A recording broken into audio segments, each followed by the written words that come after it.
Bonsoir, bienvenue dans Talkback GP. On va évidemment ce soir débriefer le 8e rendez-vous de cette saison 2024.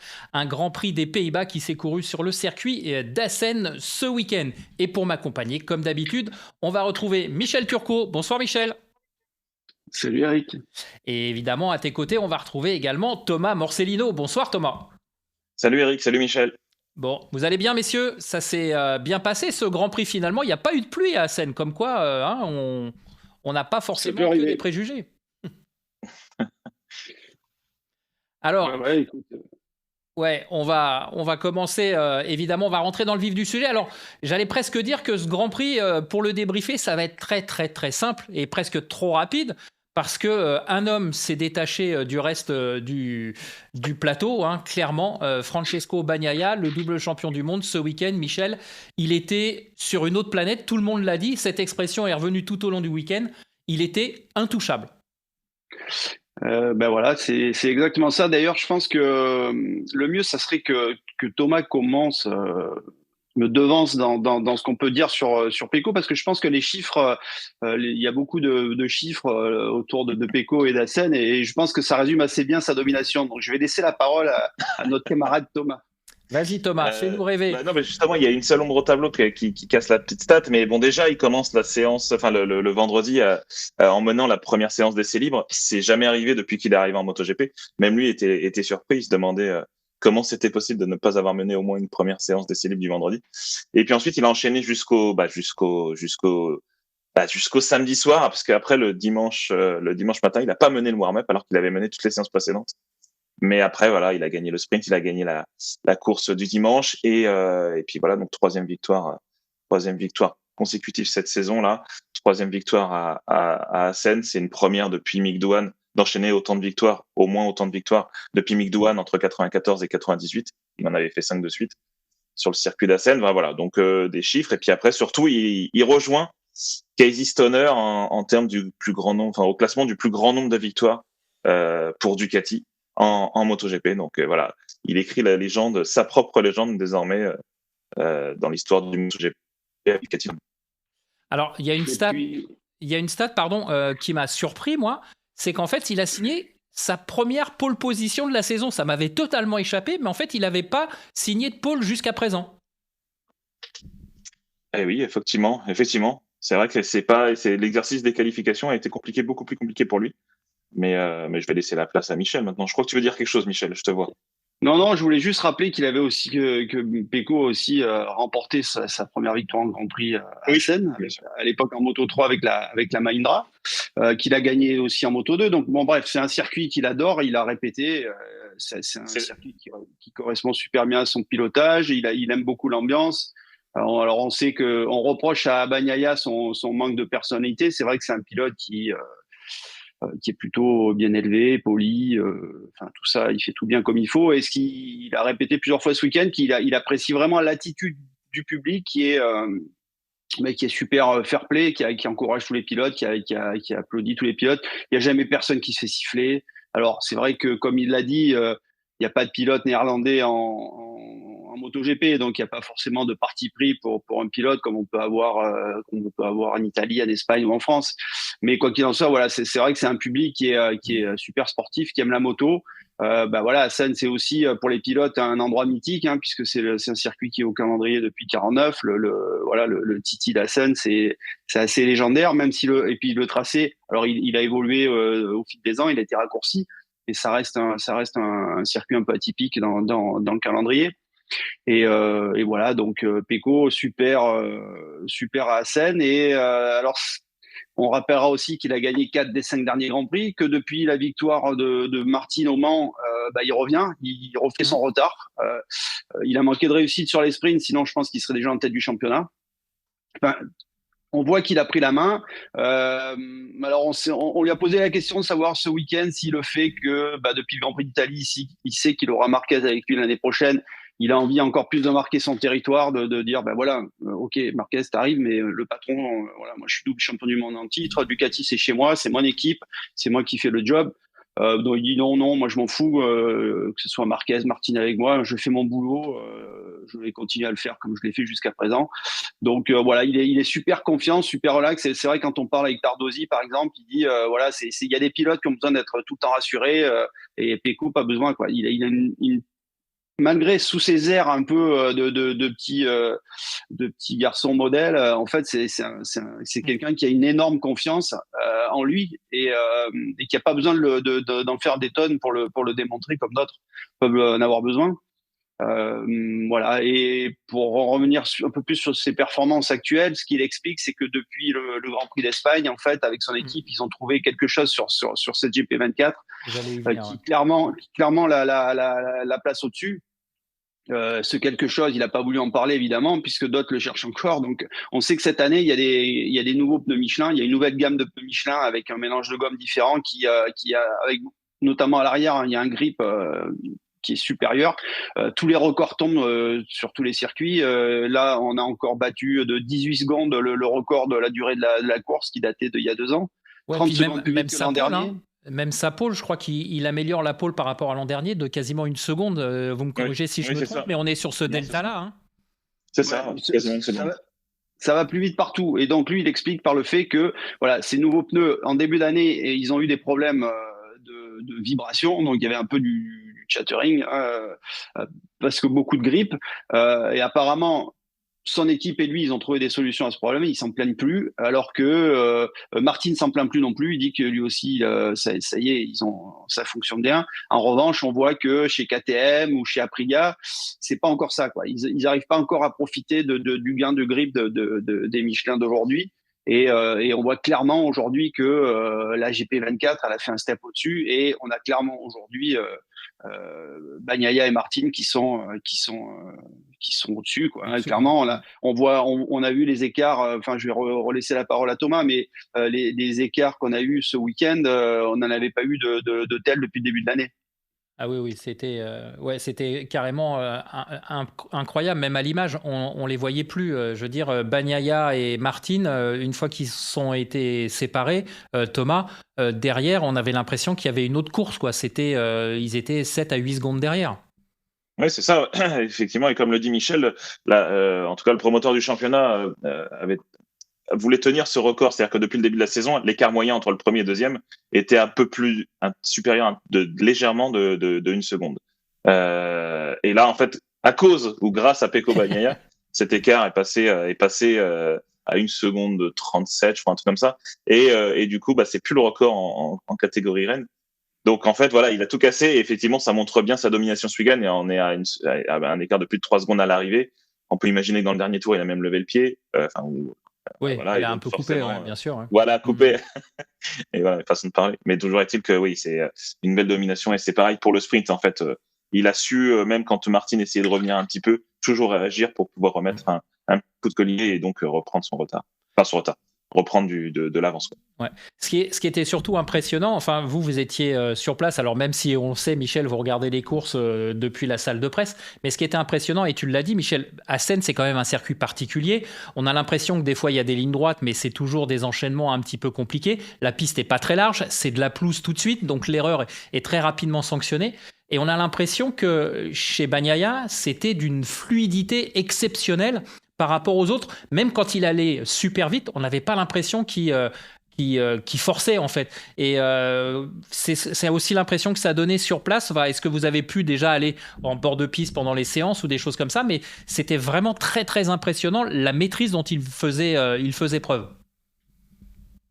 Oui, il est aujourd'hui en parfaite osmose avec cette moto, Pecco, comme l'est aussi Martin d'ailleurs. Hein, mais c'est vrai qu'à Assen, Pecco en avait un petit peu plus, comme au Mugello. Alors, on va parler de Martin après, mais c'est vrai que voilà, il est aussi en pleine confiance. Il est leader dans son équipe. Il est confirmé pour 2 années. Enfin, tout est réuni, quoi. Hein. C'est aujourd'hui, il est bien dans sa vie privée. Il est heureux. Voilà, même s'il n'est pas encore leader du championnat, tout fonctionne. Voilà. Alors, on sait que des fois, un petit grain de sable peut venir enrayer la machine, mais en tout cas, s'il arrive à conserver cette dynamique, ce momentum comme on dit parfois, je pense cette dynamique, il va très vite se retrouver en tête du championnat. En tout cas, on peut imaginer qu'aujourd'hui, il est le favori à sa succession. Justement, cette dynamique, elle va s'arrêter le week-end prochain, puisque dès le week-end prochain, on enchaîne avec l'Allemagne, qui sera aussi un circuit un peu particulier, puisque ça sera un circuit anti-horaire. Mais est-ce que justement, cette coupure, parce qu'il y a eu un mois de pause avant Assen, là, on va avoir 2 grands prix, histoire de se remettre un peu dans l'action, et puis de nouveau, un mois de trêve. Est-ce que finalement, cette dynamique, qu'est-ce que vous en pensez, messieurs? Est-ce qu'elle peut jouer en faveur de Bagnaia, justement, pour refaire un petit peu cogiter Martin, ou est-ce que justement ça va pas le couper dans son élan, vu comment il maîtrisait ce week-end? Non, je te répondrai non, Eric, puisque là il y a eu une coupure aussi, et cette coupure, lui, il en a profité. Il l'a dit d'ailleurs. Il s'est entraîné à Misano avec sa Panigale. Il y a eu aussi un événement Monster à Silverstone, donc il a aussi fait de la moto en Angleterre. Il a travaillé physiquement. Voilà, c'est entre le Mugello et Assen, il y a eu 3 semaines, et bon, ça n'a visiblement pas perturbé Bagnaia, et je pense qu'il va profiter du mois de juillet et de ses vacances pour on sait les pilotes de la VR46, ils font de la moto tous les jours, donc je pense que ça va pas changer grand chose pour lui. Je vois pas comment ça pourrait casser sa dynamique. Il se marie aussi, je crois. Vas-y, Thomas. Non, je disais, en plus, il y a son mariage, je crois, courant juillet, donc. Il se marie au mois de juillet, ouais, d'accord. Donc effectivement, ça va effectivement aller dans le bon sens. Du coup, 10 points d'écart au championnat, 10 points de retard sur Jorge Martin. Alors Jorge Martin, il l'a clairement avoué, il a dit ce week-end, il n'y avait rien à faire, Pecco était sur une autre planète. Mais paradoxalement, on peut aussi souligner la performance de Martin. Thomas, je vais me retourner vers toi, puisque c'est toi qui détiens un petit peu les chiffres et les statistiques, parce que Martin, historiquement parlant, si l'on peut s'exprimer comme ça, Assen, c'était pas forcément son circuit favori. Non, effectivement, comme il l'a rappelé au micro à l'arrivée, c'est un circuit où il est content d'avoir fait podium en MotoGP. Mais il le disait aussi après coup. Ce week-end, de toute façon, Pecco était plus fort, même si lui, il a réussi parce qu'il a quand même galéré en début de week-end. Il a mis du temps à trouver le parfait setup pour sa GP24, mais il a réussi à sauver les meubles, on va dire, dignement, sans perdre la face face à un Pecco Bagnaia nettement au-dessus du lot, quoi. Ouais, et puis Michel, ce que on redoutait, mais en tout cas ce qu'on était surtout attentif, c'était la réaction de Martin, puisque évidemment pendant les 3 semaines, au soir du Mugello, on a appris que c'était Marquez qui était choisi, pas lui. Lui, il a signé chez Aprilia.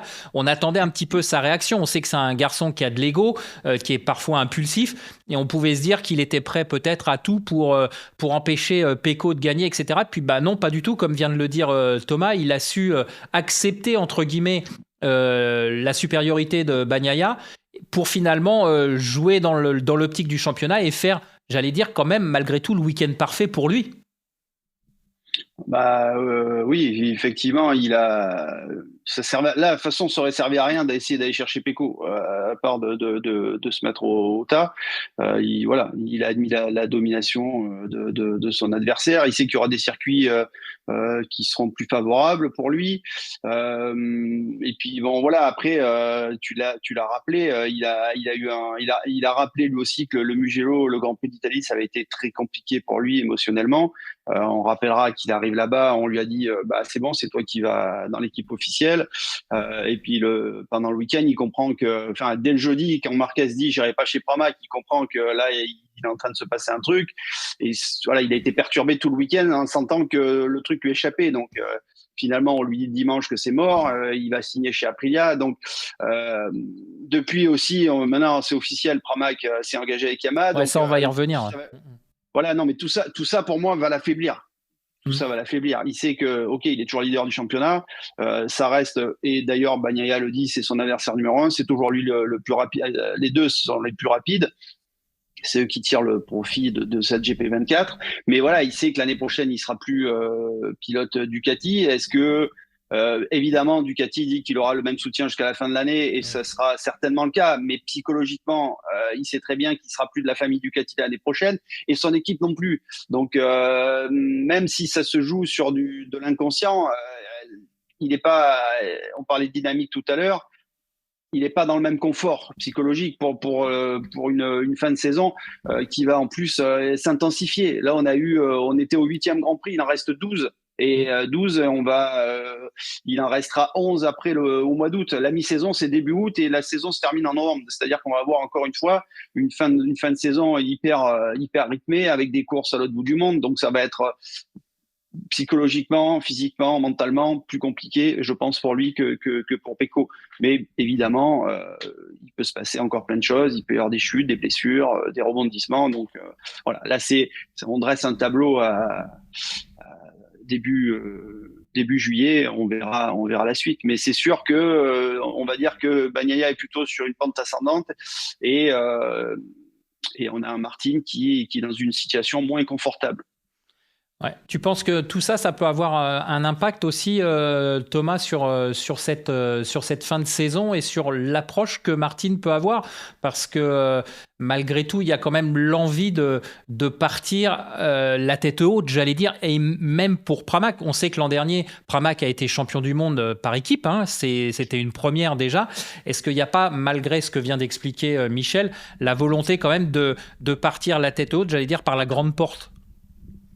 Oui, après, je partage l'avis de Michel. C'est vrai qu'il utilise les bons mots, là, Michel. C'est vrai que sa configuration, il n'est pas dans le meilleur des conforts, dans les meilleures dispositions à partir de maintenant. C'est sûr que Pecco, lui, va être sur une dynamique complètement différente.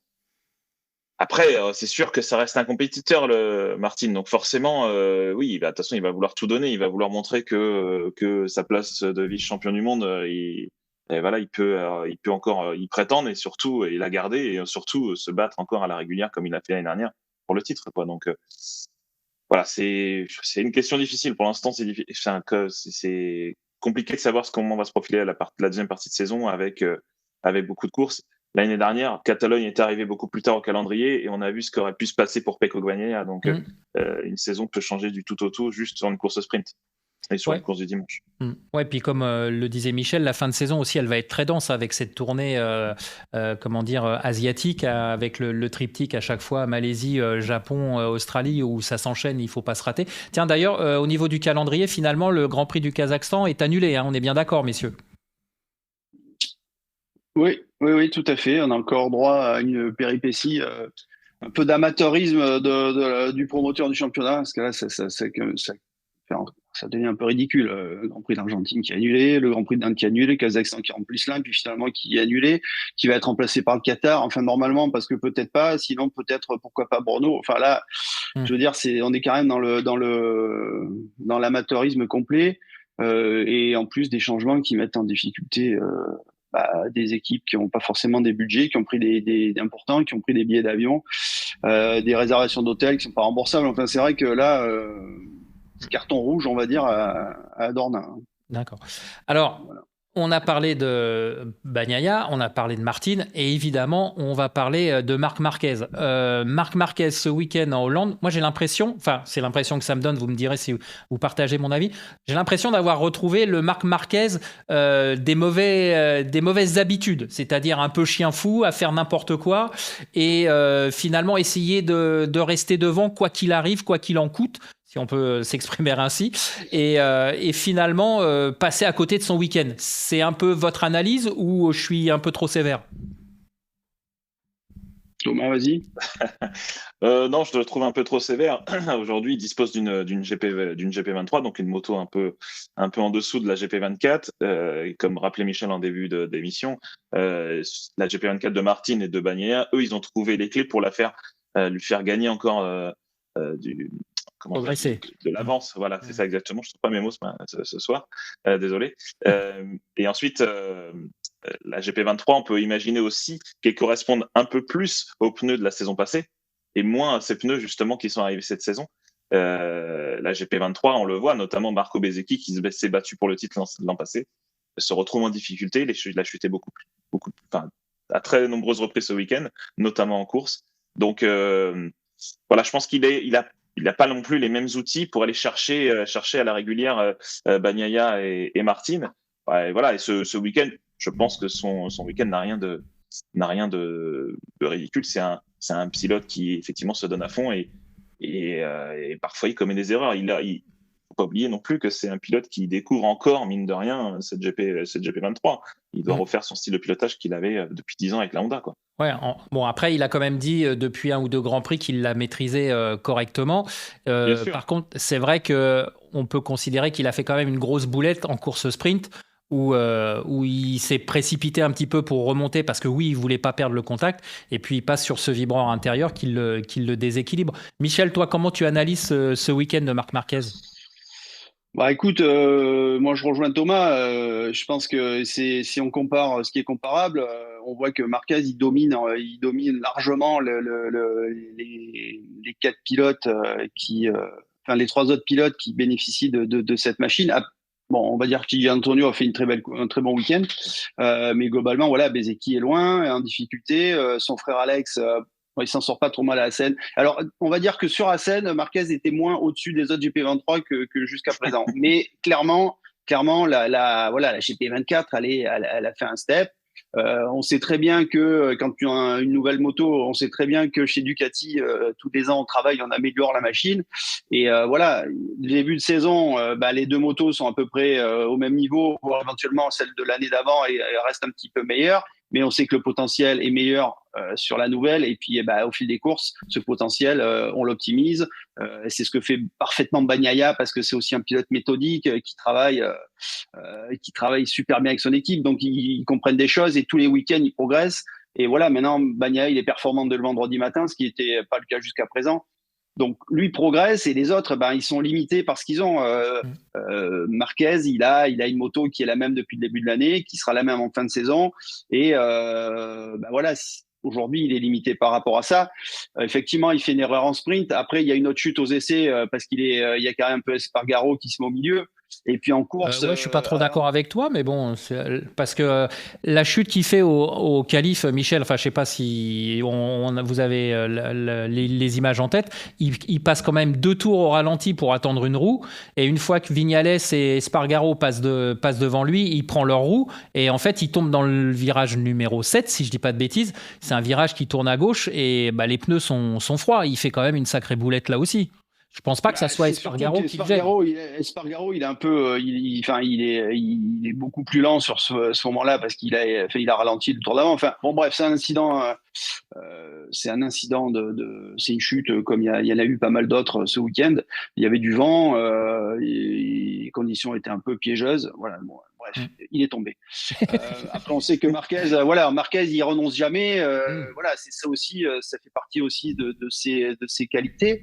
En course, on va quand même parler de sa course parce que sa course, elle est totalement plombée par une erreur de son équipe, puisqu'il part avec une pression de pneus avant trop basse, pensant que sa pression allait monter dans le trafic parce qu'il savait qu'il serait pas devant, qu'il allait devoir se battre avec d'autres pilotes, donc il pensait que la pression monterait parce qu'il allait se retrouver derrière d'autres pilotes, je viens de le dire, mais la piste était plus froide, il y avait des nuages, il y avait du vent frais.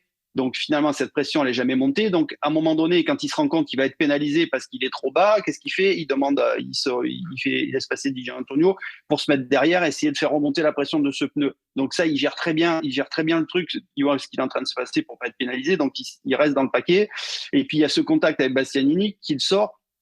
Et là, le temps qu'il revienne sur le groupe, il fait un tour.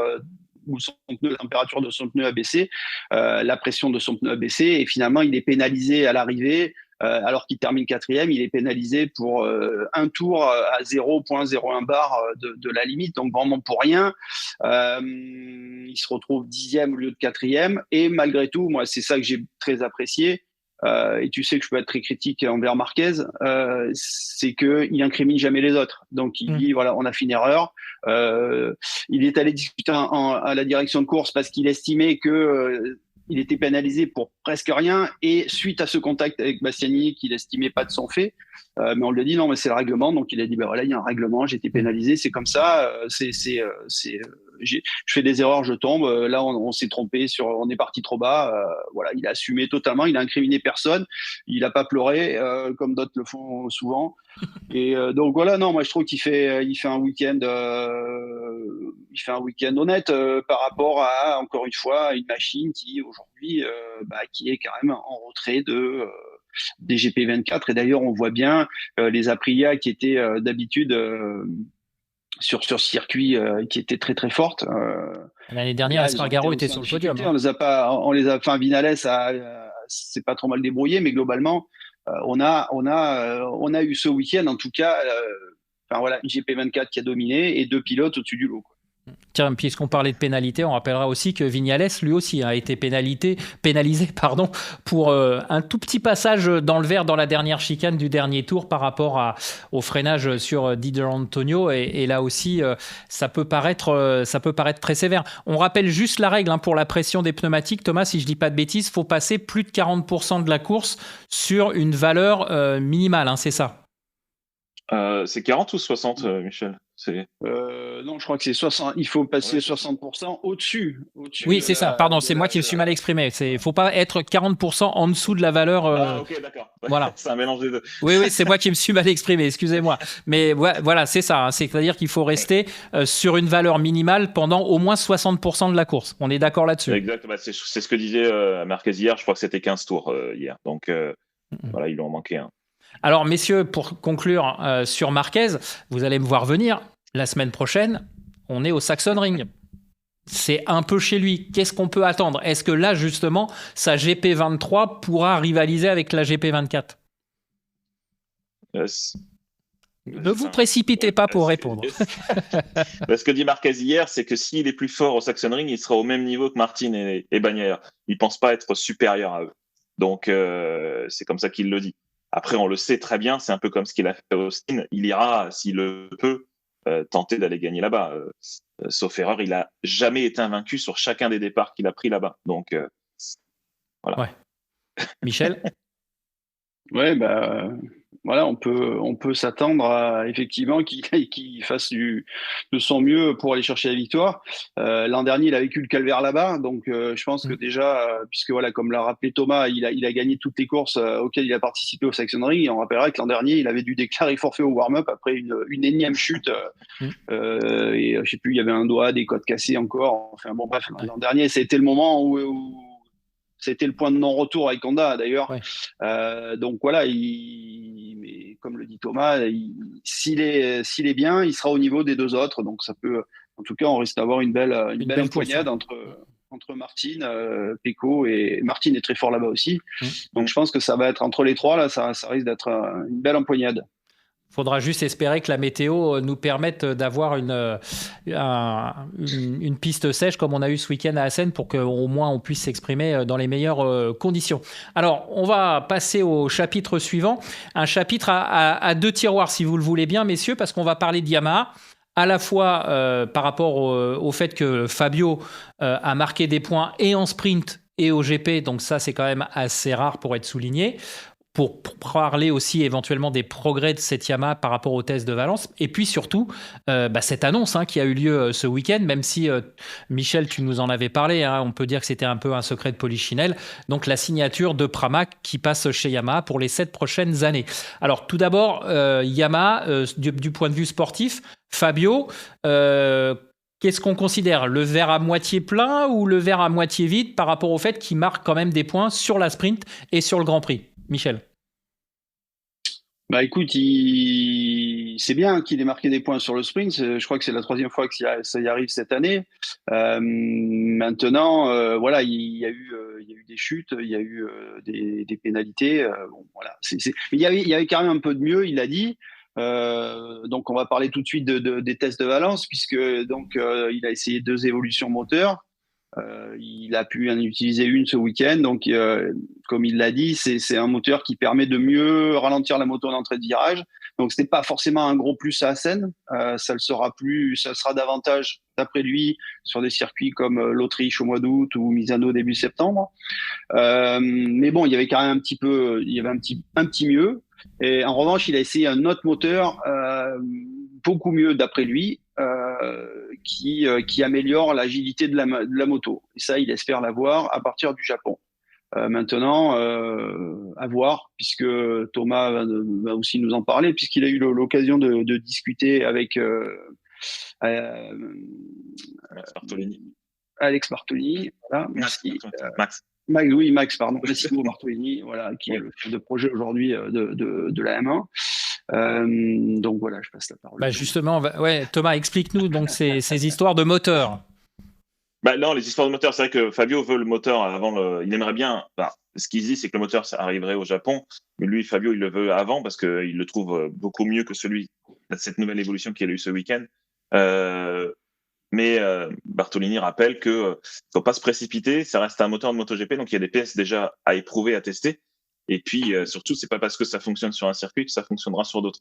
Donc voilà, même si ils ont le droit à des évolutions moteurs durant la saison, parce qu'ils ont le droit, le moteur n'est pas gelé, le développement n'est pas gelé, mais ils ont un nombre limité de moteurs. Je crois que Yamaha, en tout cas Fabio, je crois qu'il est déjà à 6 moteurs, donc déjà d'ouvert. Donc ça veut dire que c'est pas non plus, il n'y a pas non plus 50 cartouches. Ouais, c'est pas open bar. Non, heureusement d'ailleurs. Mais voilà, donc il y a pas mal de choses encore à tester, à confirmer avant de passer à un test en piste en conditions Grand Prix, quoi.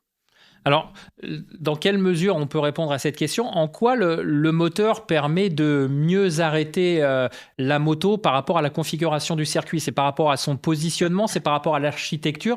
Est-ce que, Thomas, tu peux un petit peu nous éclairer par rapport à ça ou c'est complexe pour comprendre? Je pense que je dirais plus... Là, je te laisse la main, Michel, parce que toi, tu as plus d'infos sur ça, parce que moi, j'en ai pas.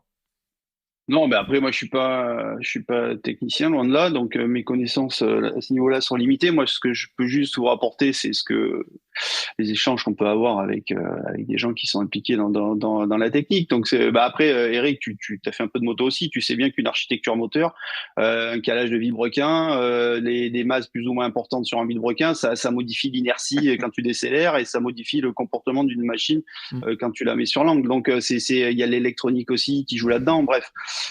Donc, c'est aussi, si on revient dans l'histoire de Yamaha, en 2004, quand arrive le crossplane, c'est aussi ce nouveau calage de moteur qui permet d'avoir une meilleure traction, une meilleure agilité de la moto, un comportement plus facile. Donc voilà, c'est de la complexité dans le moteur, c'est pas seulement que de la puissance, quoi. C'est aussi la manière dont ce moteur, l'énergie qu'il produit, elle est pas seulement en sortie de boîte, quoi.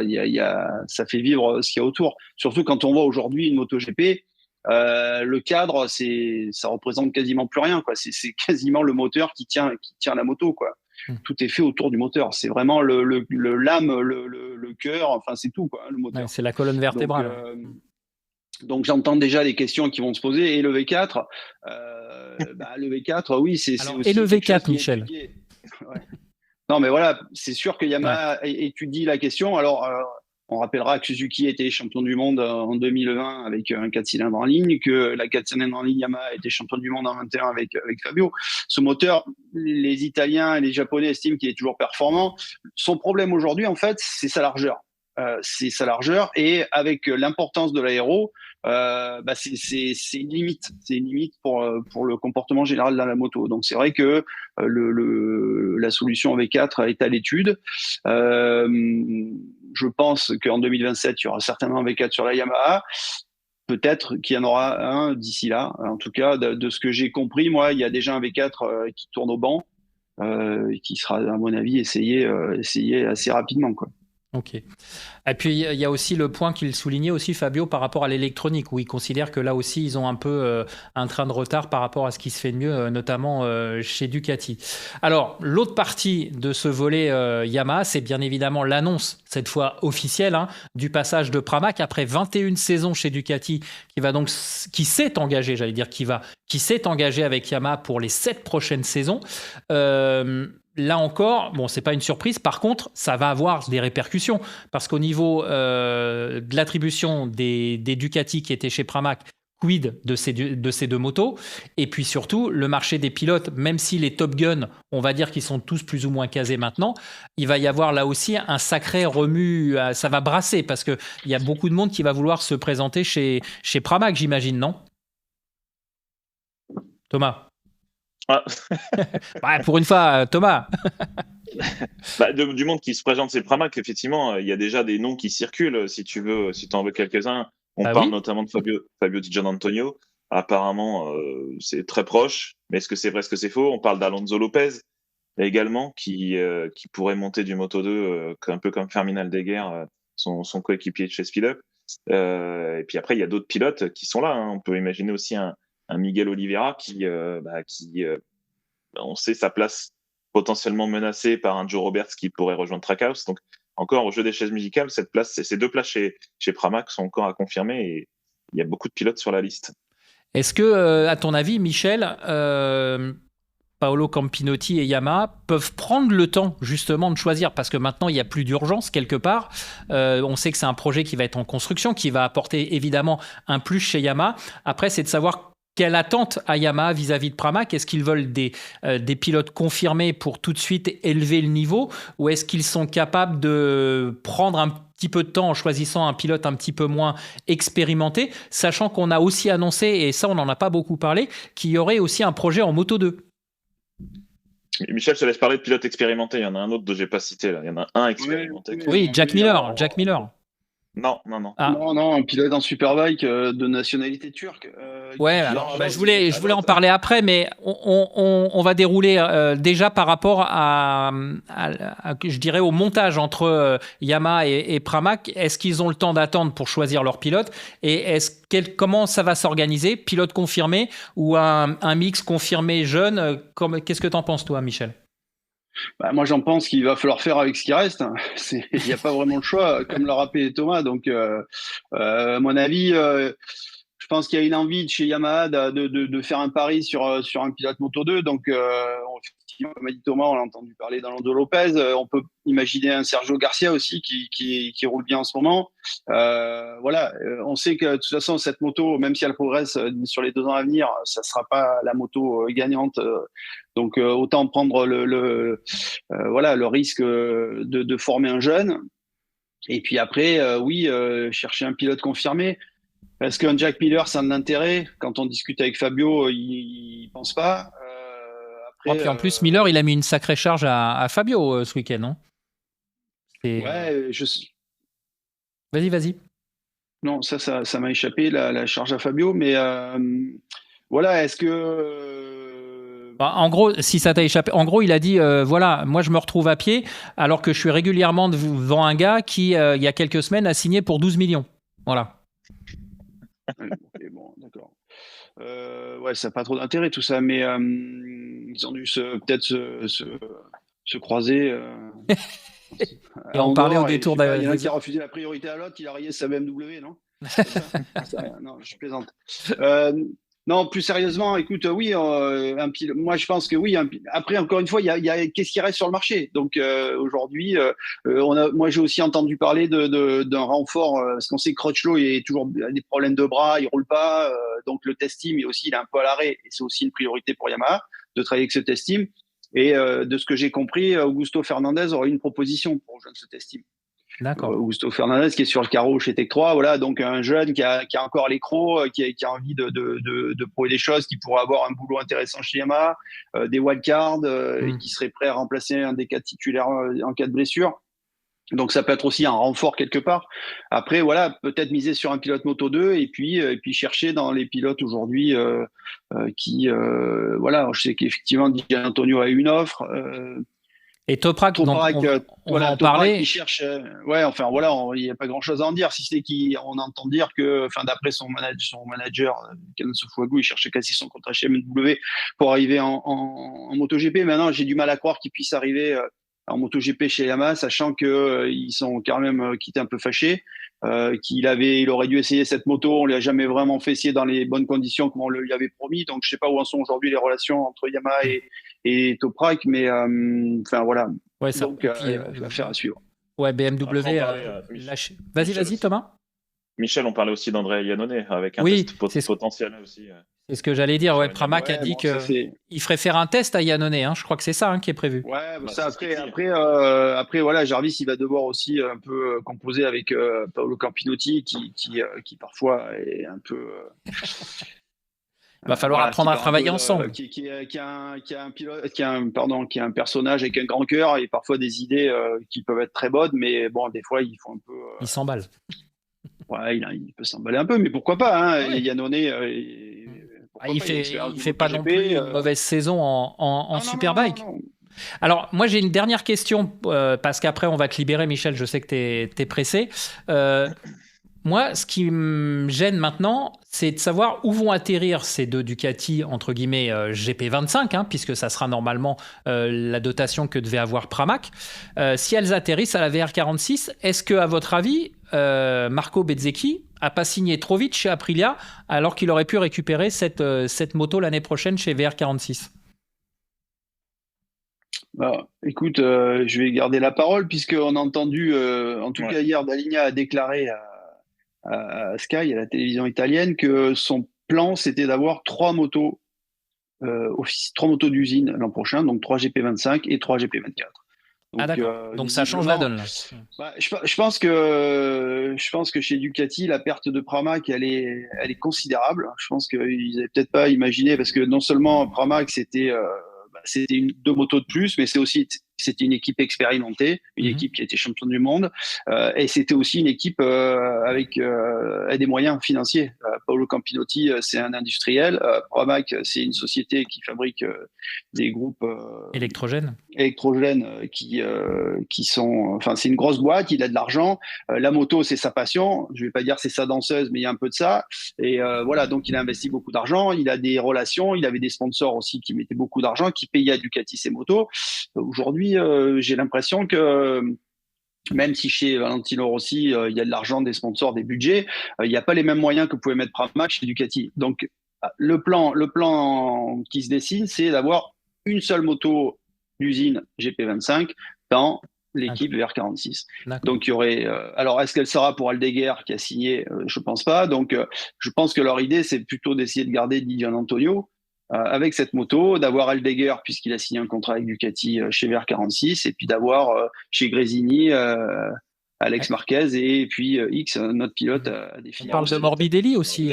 Oui, pardon, j'oubliais Morbidelli. Donc oui, donc Morbidelli, on imagine que s'il reste, ça sera chez VR46, mais dans ce cas, est-ce qu'Aldeguer sur chez Gresini avec Alex Marquez, c'est pas impossible non plus. Donc disons que si Gianantonio part chez Yamaha, la solution évidente, c'est Morbidelli qui reviendrait chez la VR46. C'est à peu près ça le montage, Thomas ou Michel, comme vous voulez. Après, c'est dans la logique, bien évidemment. Après, c'est sûr que lui, on peut imaginer qu'il n'a peut-être pas forcément envie de revenir sur une Yamaha. Donc, je vois pas ce que tu veux dire. Donc après, il peut effectivement passer chez VR46 et après, ou retourner. Il était chez Gresini en Moto2 au tout début de sa carrière. Donc, ou retourner chez Gresini. Aussi. Ok, très bien, messieurs. Bon, on va vous libérer, notamment Michel, puisque tu dois satisfaire à des obligations. En tout cas, merci de votre présence pour ce débrief ce soir. Et puis, on se retrouve dès lundi prochain, puisque là, on enchaîne. Dès jeudi, on sera à pied d'œuvre au Sachsenring sur un Grand Prix qui promet avant la pause estivale. Merci beaucoup, Michel. Merci, Thomas. Avec plaisir. Merci Eric, merci à tous. Et puis on se retrouve lundi soir prochain à 18h. N'oubliez pas de liker et commenter notre page Talkback GP sur la chaîne Fastlane TV sur YouTube, parce que notre partenaire Longlap vous permet sur chaque Grand Prix de gagner le tracé du Grand Prix débriefé dans l'émission. Voilà, on espère que vous avez récupéré toutes les informations qui vous manquaient, que vous avez passé une bonne fin de soirée en notre compagnie. Comme vous l'avez compris, on se retrouve dès lundi prochain. D'ici là, portez-vous bien et bonne semaine.